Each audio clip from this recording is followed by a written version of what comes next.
बिस्मिल्लाहिर्रहमानिर्रहीम। अस्सलाम वालेकुम। Doctor Mushtaq health care channel में खुश आमदीद। आज का प्रोग्राम पित्ते की पत्थरियों के हवाले से है, यानी क्या पित्ते में जब पत्थरियां बन जाएं तो उन पित्ते को रिमूव करवा लेना चाहिए या कोई मुनासिब दवा का इस्तेमाल करना चाहिए।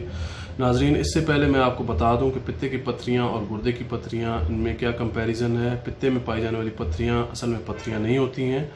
ये खालिस कोलेस्ट्रॉल या बिलीरुबिन जो कि पित्ते के अंदर पाई जाती है उसके जम जाने से बन जाती हैं, जबकि गुर्दे में पाई जाने वाली पत्थरियां वो खालिस पत्थर होते हैं, स्टोन्स होते हैं, जो कि कैल्शियम फास्फेट, कैल्शियम ऑक्सलेट या यूरिक एसिड पर मुश्तमिल होते हैं। पित्ते में पाया जाने वाला बाइल वो कोलेस्ट्रॉल और बिलीरुबिन और कुछ बाइल साल्ट्स पर मुश्तमिल होता है, और इसका फंक्शन चिकनाइयों की ब्रेक डाउन है। यानी जब भी हम कोई किसी किस्म की फ़ैट खाते हैं तो उस फ़ैट को ये हज़म करने में मदद फराहम करता है। अब सबसे अहम सवाल कि क्या जब पित्ते में पत्थरियां बन जाएं तो क्या पित्ते को रिमूव करवा देना चाहिए, क्योंकि गुर्दे में जब भी पत्थरियां बनती हैं तो या तो उनकी लेज़र सर्जरी करवा कर उनको ब्रेक डाउन किया जाता है, स्टोन्स को तोड़ दिया जाता है और स्टोन जो है वो पेशाब के रास्ते रिलीज़ हो जाता है। तो क्या कोई ऐसा रास्ता मौजूद है कि क्या पित्ते में भी कोई लेज़र सर्जरी है? तो इसका जवाब ना में है। पित्ते की सर्जरी सिर्फ इस ऐसी सूरत हाल में मुमकिन है कि उसमें पूरा पित्ता रिमूव कर दिया जाता है और उसके बाद आप किसी किस्म की फ़ैट नहीं खा सकते, चिकनाई नहीं खा सकते, क्योंकि फ़ैट को हज़म करने वाला सिस्टम ही ख़त्म हो जाता है।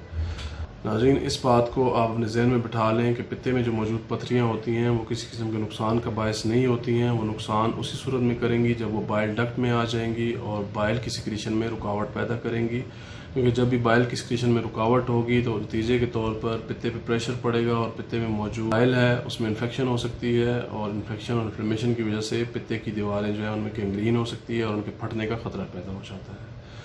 जब भी पित्ते में इन्फ्लेमेशन या इन्फेक्शन होगी तो उसकी कुछ मखसूस इलामात होती हैं, जिसमें उल्टी का आना, दाएं तरफ की पसलियों के नीचे दर्द का महसूस होना और उसके साथ बुखार हो जाना जैसी इलामात शामिल हैं।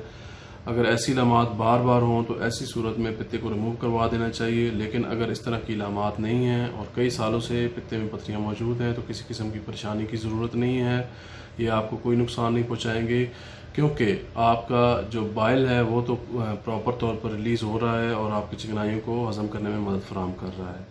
लेकिन अगर आप पित्ते को रिमूव करवा देंगे तो उसके बाद आप शदीद कॉम्प्लिकेशंस का शिकार हो जाते हैं। लोगों को देखा है कि उनमें बदहज़मी हो जाती है और उनका मैदा ही ठीक नहीं होता। इसके अलावा उनका जिगर में फैटी इन्फ्ल्ट्रेशन शुरू हो जाती है, जिगर कमज़ोर हो जाता है और मुख्तलिफ़ किस्म की तकलीफ़ पैदा हो जाती हैं। तो मेरा ऐसे तमाम लोगों को मशवरा है जिनके पित्ते में पत्थरियां हैं, अगर उनको कोई किसी किस्म की कॉम्प्लिकेशन नहीं है, कोई इन्फ्लेमेशन या इन्फेक्शन नहीं है, तो उन्हें पित्ता रिमूव करवाने की ज़रूरत नहीं है। वो किसी भी अच्छे होम्योपैथिक डॉक्टर से इसका इलाज करवाएं। कुछ अर्सा इलाज करवाने से अक्सर पित्ते की पत्थरियां मेल्ट हो जाती हैं और किसी किस्म की सर्जरी की ज़रूरत नहीं रहती है। उम्मीद करता हूँ आज का प्रोग्राम आपको पसंद आया होगा। दुआ में याद रखिएगा। अल्लाह हाफिज़।